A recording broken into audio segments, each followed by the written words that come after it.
大家好，欢迎收看大问题节目，我是主持人机器人家人1号。本期要探讨的大问题是：时间穿越可能吗？为此呢，很多人反驳说这个时间穿越当然不可能哦。他们给的第一种理由就是如果时间穿越存在的话，为什么我们到现在都从未见过一个时间穿越者呢？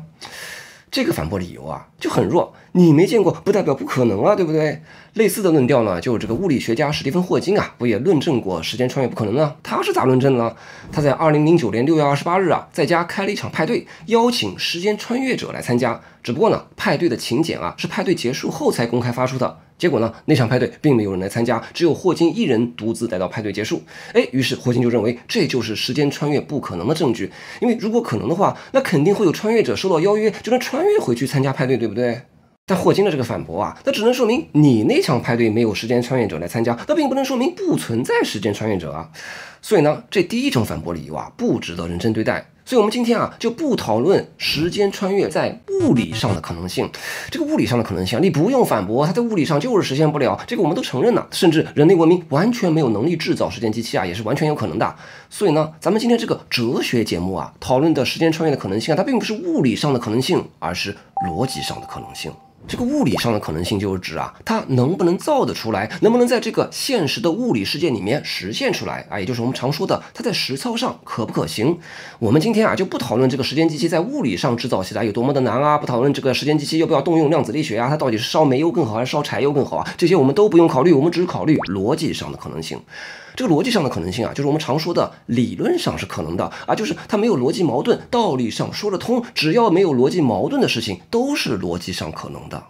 我们要知道逻辑可能性的空间是很大很大很大的，在物理世界里面可能的事情，它在逻辑上必然也是可能的，而有很多很多在物理世界里面不可能的事情，在逻辑上依然是可能的。这两种可能性是一种包含与被包含的关系。比如呢，以下命题都是一些虽然在物理上不太可能实现，但是呢，在逻辑上依然可能的命题。就比如说呢，夏先生其实是一台机器人，女演员新垣结衣是我的妻子。我们生活的这个世界是被计算机模拟的，做哲学视频博主能获得可观的经济收益，对吧？这些命题呢，虽然它在物理上实现起来不太可能，但逻辑上都没有矛盾，都是说得通的。比如呢，虽然夏先生在这个现实的世界里面不是机器人，但理论上逻辑上只要科技高度发展，我们在理论上就是可以制造出一台和真人真假难辨的机器人夏先生1号，对不对？但是反过来说呢，一件在逻辑上就错了的事情，它根本就不可能在物理上实现。比如说呢，这匹马是白马又不是白马，或者说呢，这个单身汉已经结婚了，或者说呢，小明来了又没来，那这就有逻辑矛盾了吗？来了又没来，就属于是 P 和非 P 同时成立了，这就矛盾了。那他到底来没来你不能说是如来所以呢，一件事情如果它在逻辑上就有矛盾，我们根本就无需在物理上验证它可不可行了，就可以直接宣判这件事完全不可能了。好，大概介绍了一些逻辑学的基本知识，我们现在说回到时间穿越上对于很多人而言虽然很难认同时间穿越在物理上是可能的，但至少在逻辑上我们都承认时间穿越是可能的，只要没有逻辑矛盾的事情都是可能的，对吧？就连新垣结衣是我的妻子在逻辑上都是可能的，那时间穿越在逻辑上为啥不可能呢？还真有一些哲学家认为就连在逻辑上时间穿越也是不可能的，因为时间穿越会造成逻辑矛盾。时间穿越会造成的一个最著名的逻辑矛盾就是祖父悖论，又称时间穿越悖论。就是说呢，小明觉得自己这辈子活得太没意思了觉得自己就不应当来到这个世界上，于是小明就穿越回去杀死了自己的外祖父，因为外祖父死了就不会有小明他妈出生，没有他妈自然小明也就不会来到这个世界上了。但是问题在于呢，如果小明根本不会来到这个世界上，他就不能穿越回去杀死他自己的外祖父那他外祖父就不会死，那就还是会有小明他妈，小明就还是会来到这个世界上。你们看，既来到这个世界上又没来，属于是如来，这不就造成逻辑矛盾了吗？所以结论就是时间穿越不可能。那是不是说时间穿越就这样轻易的从逻辑上被判了死刑了吗？也不一定。在一些哲学家从逻辑上猛攻时间穿越的同时，也另有一些哲学家站出来为时间穿越做辩护，认为他们提出的逻辑矛盾其实并不是矛盾，是可以化解的。所以呢，本期大问题节目呢，我们将会采取正反双方哲学家辩论的形式。反方呢将发起3轮进攻，提出时间穿越在逻辑上的矛盾，从而得出时间穿越在逻辑上就是不可能的结论。这3轮进攻呢是通过3个论证进行的，分别是祖父悖论论证、巧合论证以及欺骗论证。而正方呢，将会接过反方提出的逻辑矛盾，并且化解这些逻辑矛盾，通过这种接化发的方式，从而维护时间穿越在逻辑上的可能性。反方是进攻方，正方是防守方，最终需要你来评一评，正方有没有把反方的进攻全部都防出去啊？好，接下来我们进入辩论正片，首先有请反方发起第一轮进攻。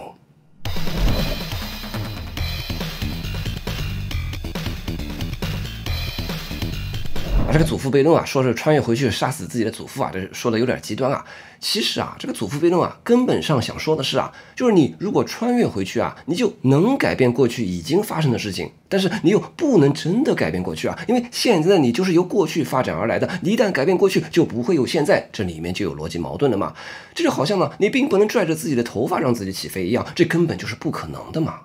就比如说呢，你想穿越回去杀死希特勒，对吧？这个电影《死侍2》中的男主角就穿越回去要杀死襁褓中的希特勒，但是呢，这件事情啊，它就是有逻辑矛盾的。你之所以要穿越回去杀死小希特勒啊，是因为长大后的希特勒犯下了滔天罪行。但是呢，一旦穿越回去杀死了小希特勒了，那希特勒就不会在长大以后犯下滔天罪行了，那你就不会穿越回去杀死小希特勒了。那你到底是穿越还是不穿越啊？你不能说是如穿啊。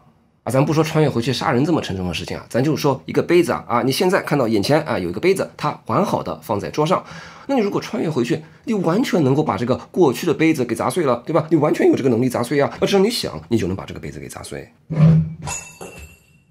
那问题就来了啊，如果你穿越回去把杯子给砸碎了，那你在走进时间机器之前的那个现在看到的完好无损的杯子是哪来的呢？你穿越回过去把杯子给砸碎了，那么现在的杯子肯定也是碎的啊，你改变了历史也就改变了未来了嘛，所以你不可能进行时间穿越。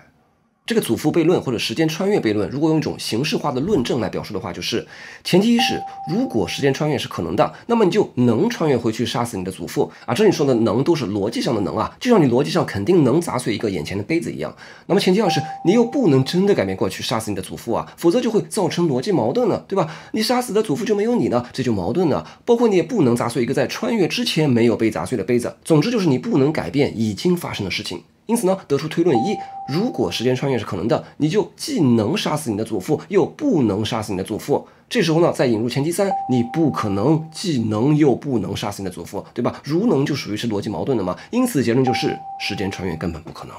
好，介绍完反方的第一轮进攻，接下来我们来看一看正方会怎么回应。首先我们要明确一点啊，没有哲学家会反对祖父悖论论证的前提二的，就是不能改变过去，就是已经发生的事情啊，它是不可改变的，因为否则的话，确实就会造成特别直接的逻辑矛盾啊，就是改变过去就不会有现在了。大家要记住这一点啊，不能改变已经发生的事情是时间穿越的第一铁律，无论是反方还是正方，前提二不能改变过去都是没有人反对的。那么正方想要推翻祖父悖论论证的话，就只能从反对前提一或者前提三入手了。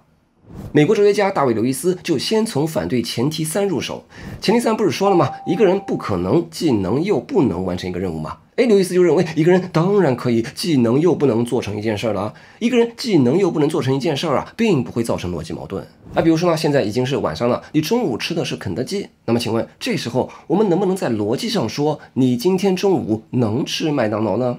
这在刘易斯看来啊，当然没问题的呀。你家门口既有肯德基也有麦当劳，这两家你都挺喜欢吃的，所以呢，你今天中午啊，完全可以去吃麦当劳，而不是肯德基。但另一方面呢，我们在逻辑上啊，也确实可以说你今天中午不能吃麦当劳。为什么呢？因为我们知道你今天中午已经吃了肯德基，假定你今天中午只能吃两家中的一个啊，对吧？你的胃容量是有限的，那么给定你已经吃了肯德基的，那你就不能再吃麦当劳了。所以我们说回来啊，我们当然可以在逻辑上说，你今天中午既能又不能吃麦当劳。好，举完例子，我们来看啊，当我们说一个人能做成某件事情的时候啊，我们实际上在说什么呢？我们实际上说的是这个命题啊，是否和一些事实是相兼容的 ，compatible， 也就是是否是可以共存的。那反过来呢，当我们说一个人不能做成某件事情的时候啊，我们说的是这个命题和另外一些事实是不相兼容的。比如说呢，当我们说你今天中午能吃麦当劳的时候啊，我们指的是啊，你今天中午能吃麦当劳这个命题啊，和如下事实是相兼容的啊。比如说你喜欢吃麦当劳的圆筒啊，你家楼下有麦当劳啊，等等这些事实。那反过来呢，当我们说你今天中午不能吃麦当劳的时候啊，这意思是说啊，这个命题与你的胃容量有限，并且给定了你已经吃了肯德基等等这些事实不相兼容。所以啊，你到底能不能做成一件事儿啊？这个判断啊，其实是在判断你能不能做成这件事儿是否和某些事实相兼容。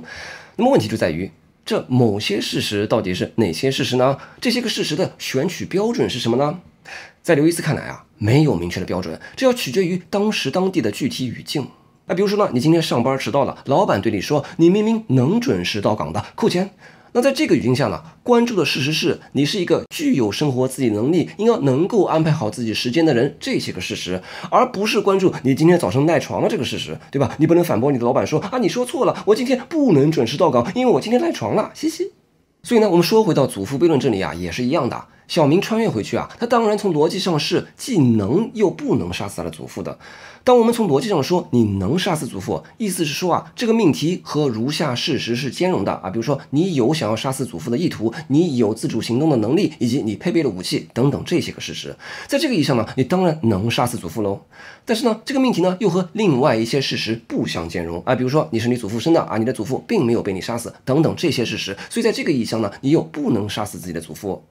所以呢，你能杀死你的祖父这个命题，对于一些事实来说是对的，对于另外一些事实来说又是错的，所以你是既能又不能杀死祖父的。这里并没有什么逻辑矛盾啊，这就是刘易斯对祖父悖论论证前提3的反驳。那这个时候反方坐不住了，你刘易斯啊，甭跟我玩这些个逻辑游戏啊，啥既能又不能的，他就是不能嘛。因为毕竟你如果也承认前提2的话，也就是你不能改变过去，你的祖父就是不可能被你杀死嘛，要不然怎么会有你呢，对不对？如果你能杀死祖父的话，那么怎么解释你的祖父最终还是活下来了呢？这个时候呢，刘易斯就要拿前提1做文章了啊。前提1说，你如果穿越回去，确实你就能杀死你的祖父。刘易斯说，没问题，你当然能这么做啊，就像你穿越回去能摔碎眼前那个杯子一样啊。那么怎么解释祖父最终没有被你杀死呢？这个并不是因为你不能啊，而是因为啊，就这事儿啊特别寸，特别巧合，就是每次你要动手杀死祖父的时候啊，就会有各种各样的事情冒出来阻碍你干成这件事儿。比如说手枪突然卡壳了，比如说地上突然出现了一片香蕉皮让你滑倒了，比如说天上突然掉下个花盆把你砸晕了，比如说一阵狂风吹过把子弹给吹偏了，等等等等，反正就是总会有各种各样的巧合冒出来阻碍你，使得能杀死祖父的你最终又没能杀死祖父。你们看，还是既能又不能，没有任何逻辑矛盾啊。那这个时候反方又坐不住了，什么能杀死祖父的你，每次去杀的时候都会有各种各样的巧合冒出来阻碍你，每次都这样，这也太巧了吧？这完完全全就是巧合吗？好，接下来进入反方的第2轮进攻，巧合论证。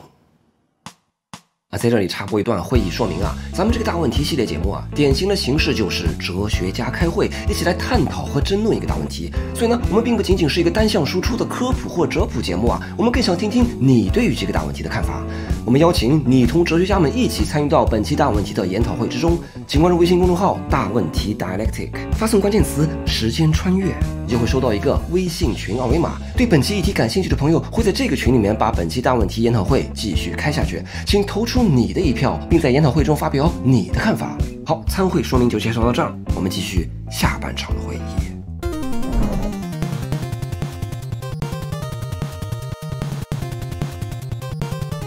按照正方的这个刘易斯的看法啊，就是你穿越回去是能杀死祖父的，但是呢，每次你动手去杀的时候啊，就会有各种各样的巧合冒出来，最终让你没能杀死祖父，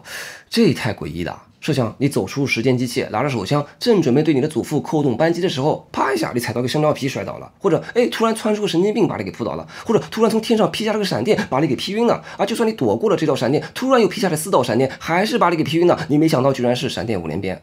反正呢，每次你要杀了祖父啊，一切东西都会阻拦你完成任务，这就很诡异了。这不是1次2次是这样，是每次都有巧合冒出来阻碍你啊，对吧？因为正方为了保证逻辑上的不矛盾，也就是为了保证祖父最终不会真的被你杀死啊，那就只能拿每次都有巧合冒出来阻碍你来圆这个逻辑，但这就太诡异了。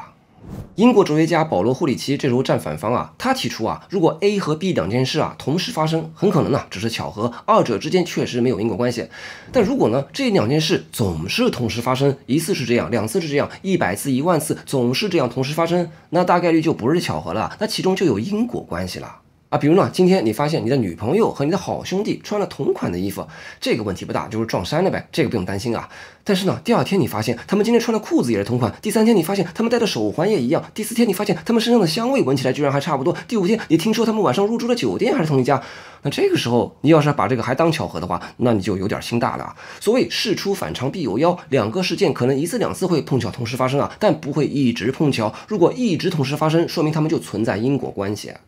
霍里奇认为啊，这种因果关系啊有两种情形。第一种情形是 A 和 B 两件事啊有一个共同的原因 C 导致了 A， 并且 C 也导致了 B 啊。比如说在刚刚的例子里面呢，共同的原因就是你被绿了啊，也就是你的女朋友出轨了你的好兄弟。这个共同的原因呢，导致了你的女朋友穿这件衣服，你的好兄弟也穿这件；你的女朋友戴这款手环，你的好兄弟也戴同款。这些事情的反复同时发生，都是由你被绿了这个共同的原因导致的。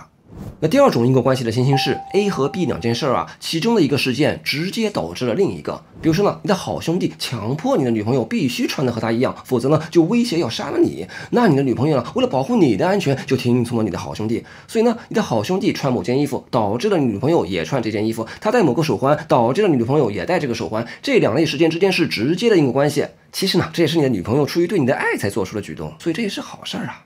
好，我们现在说回到祖父悖论上啊，按照对面正方的刘易斯的意思啊，就是每当你动手想要杀死祖父，这个事件 A 总会恰巧碰到一个阻碍，也就是事件 B 阻碍你完成杀死祖父的任务啊。比如说地上突然出现了香蕉皮，一次可能是巧合，两次可能也是巧合，但第三次、第四次、第100次、第10000次，每次都是这样，都会突然出现个香蕉皮让你滑倒了，这就不是巧合了，这其中就有因果关系了。但是反方的霍里奇指出，这里面又不可能存在因果关系，为什么呢？我们先说两种因果关系中的第一种啊，有一个共同的原因 C， 可是并不存在这样的共同原因啊，没有任何东西既导致你想要杀死祖父，又导致了地上出现了香蕉皮。你想要杀死祖父和地上出现了香蕉皮，不可能有共同的原因。那第二种呢，其中一个事件直接导致了另一个事件，这也是不可能的。你想杀你祖父的意图不可能导致地上出现了香蕉皮，地上出现了香蕉皮也不会让你突然对你的祖父起了杀心。所以呢，每当你要动手杀死祖父，这个事件 A 总是会遇到事件 B 阻碍你完成任务，那每次都是这样，但其中却没有因果关系，你这就很奇怪了啊！你根本没法解释清楚，为啥每次你一想杀死祖父就会被莫名其妙的东西拦下来，好像有某种神秘的力量从中作祟一样。所以呢，反方霍里奇发起的第二轮进攻可以总结为如下这个巧合论证。前提一是，如果有时间穿越，我们就会发现不存在因果关系的两件事反反复复同时发生。前提二是，不存在因果关系的两件事不会反反复复同时发生，因此得出结论：时间穿越不可能。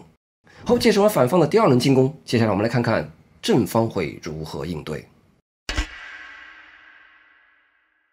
正方对反方的第二轮进攻做出了两个方面的回应啊。第一是针对巧合论证的前提二的，第二呢是提出你总是会被拦下来这事儿其实是可以解释的啊。我们先看第一方面的回应啊。这个巧合论证的前提二是说不存在因果关系的两件事儿不会反反复复同时发生。但是呢，澳大利亚的哲学家尼古拉斯·史密斯指出谁说不存在因果关系的两件事就不会反反复复同时发生呢？确实呢，我们从未见过这样的状况但是这只是个经验归纳并不是逻辑上的必然并不会因为我们从未见过不存在因果关系的两件事反反复复同时发生，它就不可能同时发生说不定呢，一旦时间穿越成功了，没有因果关系的事情就会反复同时发生这完全是有可能的呀。我们确实没有见过没有因果关系的事情反复同时发生，但是这并不意味着你穿越回去准备杀死祖父的时候，它就不会有各种各样的巧合冒出来阻止你成功杀死祖父为什么呢？因为我们有一个特殊的具体的原因，会让我们相信我们将会看到各种巧合发生。这个原因就是你自己还活着你活着就说明你祖父没死所以才能生下你嘛。正是因为你活着，我们就有理由相信，无论你怎么试图杀死你的祖父你就是会被各种各样的巧合阻止那这时候反方回应说这只能说明我们为什么会应该相信巧合会不断发生，但是你还是没有给我解释清楚巧合为什么会反反复复发生呢？这其中如果没有因果关系，那怎么解释呢？这时候呢，大卫刘易斯就站出来说你总是会被巧合阻止这事儿是可以解释的，但完全不必是一种因果解释。巧合的反复发生和你想要杀死祖父的意图之间那确实是没有因果关系的我们这里不用给出因果的解释，那是什么解释呢？是一种逻辑的解释。这怎么说呢？这意思就是说啊，我们根本无需给出任何因果层面上的解释，因为这一设在逻辑上就不成立。还记得我们在开题的时候说的逻辑学吗？逻辑最大，逻辑比天大，逻辑是最底层的，逻辑上不成立的事情根本无需给出因果解释。为什么你穿越回去总是会碰上各种巧合，让你杀不死祖父呢？因为逻辑学的不矛盾律存在。因为如果你真的成功杀死祖父了，这就会造成逻辑矛盾了呀。所以呢，虽然你能杀死祖父，但是不矛盾律就会使得你不可能不失败，你从逻辑上就不可能成功的杀死祖父。所以呢，各种巧合冒出来让你谋杀失败，我们已经能从逻辑上解释了，我们就并不需要一个因果解释，就是这么简单。那这个时候反方又问了，按照你们这个正方的说法啊，如果一个穿越者穿越回去，他从逻辑上就不可能成功的杀死祖父，甚至从逻辑上就不可能成功的做出任何改变过去的事情，包括砸碎一个杯子都不可能成功啊。那么问题就来了，你们正方又说穿越者能做成一些事情，那穿越者穿越到过去以后，他到底能干嘛呢？这个时候呢，正方回应道，虽然呢，穿越者无法成功的改变过去也就是穿越者无法让已经发生的事情不发生，或者让没发生过的事情发生，但是呢，穿越者可以让已经发生的事情发生，也就是说，穿越者可以成为已经发生的事情的原因。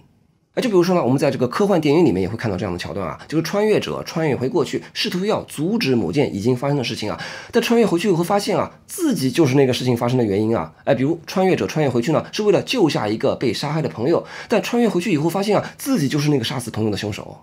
诺兰的电影《信条》也讲了一个穿越者穿越回过去成为了一个已经发生的事情的原因就说这个男二穿越回去成功的救下了男主。注意不是男二发现男主死了然后穿越回过去改变了历史而是男二在穿越前就已经知道男主得救了这件事儿，这是已经发生的事实，不可能改变了。但是男二还是得穿越回去救男主，因为男二正是男主当初得救的原因。那这时候反方又坐不住了，什么穿越者穿越回过去成为了已经发生的事情的原因？这不就是瞎扯吗？在时间上在后发生的事情成为了时间上在先发生的事情的原因，这完全就是不可能的。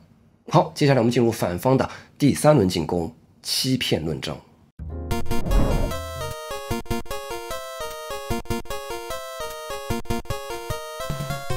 这个正方反方都承认就如果时间穿越是可能的，那么穿越者无法改变过去已经发生的事情。不过正方认为呢，穿越者可以成为过去已经发生的事情的原因，但是这在反方看来依然是不可能的。反方这里要论证的就是如果 A 先发生，然后 B 再发生，那么 B 就不可能是 A 发生的原因。时间上后发生的事件导致时间上先发生的事情发生，这属于是 backward causation， 就是逆向因果。这其实也就是正方说的穿越者成为过去已经发生的事情的原因，而反方要论证的是逆向因果是不可能的，因为它是有逻辑矛盾的。那么如果有时间穿越的话，那就有逆向因果，而逆向因果不可能，所以时间穿越不可能。那逆向因果为什么有逻辑矛盾呢？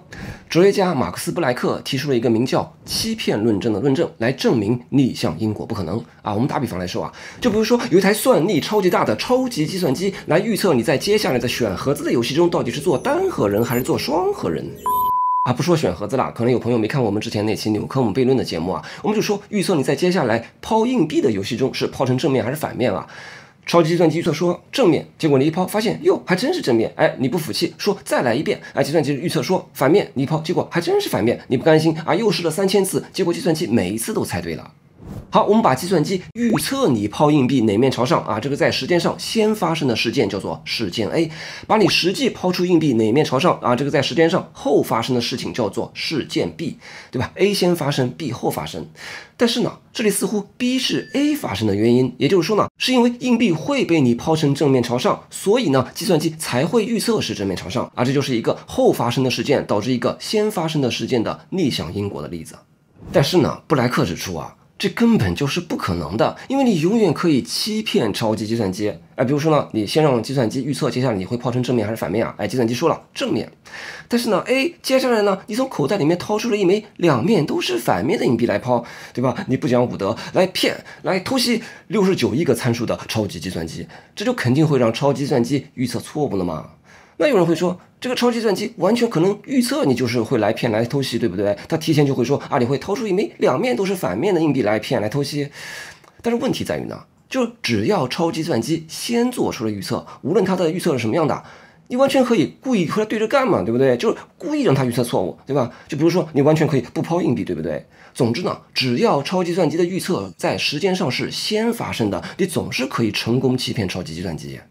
我们结合图来说说这意思就是说呢，当事件 A 在时间上已经发生了这个已经发生的事情呢，你没法改变。但是呢，你总是可以找到一些办法进行干预，从而让事件 B 不发生。就比如说呢，这个超级计算机预测你能活到100岁，这个超级计算机对你的预测是事件 A， 你活到100岁的时候才死是事件 B。但是呢，你刚听完超级计算机对你的预测，立即就从口袋里面掏出一把40米长的大刀，咔一下把自己给杀了，对吧？事件 B 就不会发生的嘛。那这就意味着 B 没发生 ，A 发生了，也就是说 A 的发生不依赖于 B 的发生，这就说明 B 不可能是 A 的原因，也就是说逆向因果不可能。总之呢，欺骗论证告诉我们如果有时间穿越，那就有逆向因果，而逆向因果是不可能的，所以时间穿越是不可能的。这个欺骗论证可以表示为如下形式：前提一是，如果时间穿越可能，一个时间上在后的事件 B 就可能导致一个时间上在先的事件 A， 对吧？这个前提也就是正方提出的逆向因果嘛。那么前提二是，我们总可以在 A 发生后，在 B 发生前干预 B， 让 B 不发生。那么前提三是，如果原则上 A 发生了，但 B 可以不发生，那么 B 就不可能导致 A， 没毛病吧？因此结合前提二得出推论一。B 不可能导致 A， 也就是逆向因果不可能。因此结合前提一，最终得出结论：时间穿越不可能。好，介绍完反方的第3轮进攻，接下来我们来看一看正方会怎么回应。对于欺骗论证呢，也就是论证逆向因果不可能，正方的回应策略就是针对这个欺骗论证的前提二，正方认为欺骗论证其实是循环论证。为什么这么讲呢？我们来看当反方在前提二说，我们可以在 A 发生后和 B 发生前干预 B， 从而让 B 不发生，这其实已经隐含了另一个前提了，那就是时间穿越是不可能的嘛，对吧？如果时间穿越是可能的话， B 就是 A 发生的原因信条里面的男二就是穿越回去救下男主，从而让男主存活下来的原因如果你能干预 B， 让 B 不发生的话，你必须预设时间穿越是不可能的，而这个预设其实就是欺骗论证想要得出的结论嘛，这就是拿想要得出的结论来做论据的嘛，这就是典型的循环论证。如果你还是没绕过来的话，我们还是拿超级计算机做预测的例子来说事儿就是当你想要来骗、来偷袭超级计算机你对超级计算机说你猜我下一回抛出的硬币是正面朝上还是反面朝上呀？那这个时候呢，超级计算机就会冷笑一声，呵呵，我早就预判了你的预判了。如果我说正面朝上，你就会掏出一枚两面都是反面的硬币来骗、来偷袭我这个69亿个参数的超级计算机。这什么意思呢？就是你不可能成功的欺骗超级计算机的，因为这台超级计算机就是从未来穿越回来的，它在未来已经知道了你接下来会做出什么举动了，它就不可能预测错误。所以你想象中的欺骗根本不可能成功的。如果你能骗成就相当于你改变了超级计算机的过去了，就像你穿越回去成功了杀死了自己的祖父一样。这不就反而落入你们反方一开始设下的祖父悖论的圈套了吗？好，介绍完正方对反方的第3轮进攻的回应，接下来我们进入本期时间穿越大问题研讨会的会议总结。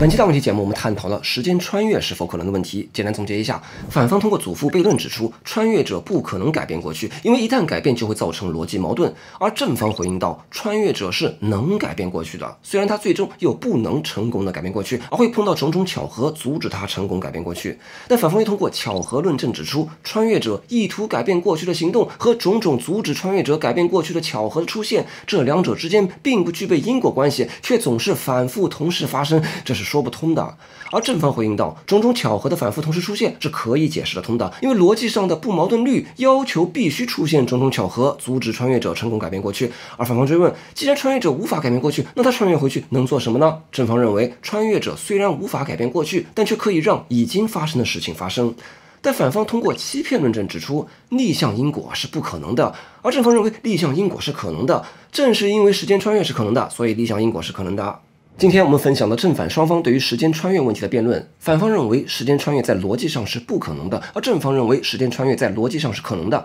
这个逻辑上可能的事情有很多只要说得通，没有逻辑矛盾就行。所以本期辩论中因为反方是进攻方嘛，正方是防守方，所以反方要做的事情更多。反方的进攻还是非常猛烈的，在反方猛烈的进攻下，正方不得不让时间穿越退回到一个更为狭小的逻辑空间里面。因此呢，正方最后会认可的时间穿越的剧情是这样的你穿越回去想要改变历史，但穿越回去以后发现你改变历史的阻力异常巨大，你为此殚精竭虑上下求索，结果到头来你才发现你的种种举动恰恰造就了继承的历史。你觉得正方这个剧情可信吗？还是说这也太扯了吧？当然了，这个反方还是可以对这个剧情进行攻击的。就之前说到的，这预设呢逆向因果是可能的，而反方认为逆向因果是不可能的。但这个正方还是可以回击说啊，你们认为逆向因果是不可能的，是因为你们预设了时间穿越是不可能的，而我们就是认为时间穿越就是可能的。但这个反方还是可以回击说啊，你们预设了时间穿越是可能的，而我们就是认为时间穿越是不可能的。但这个正方还是可以回击说，你们预设了时间穿越是不可能的，而我们就是认为时间穿越是可能的。所以呢，这个辩论辩到最后啊，就像这个维特根斯坦说的，这个铁锹挖土挖到最后啊，已经挖到了泥土下面的岩石了，把这个铁锹都挖弯了。到最后呢，这个双方已经是辩无可辩，只能直接互射信念了。今天我们分享的反方的进攻，你认为正方最终全部都防出去了吗？欢迎你也同哲学家们一起参与到对这个大问题的讨论之中，他们的看法发表完了，现在轮到你来发言了，请在视频下方的评论区投出你的一票，并发表你的看法。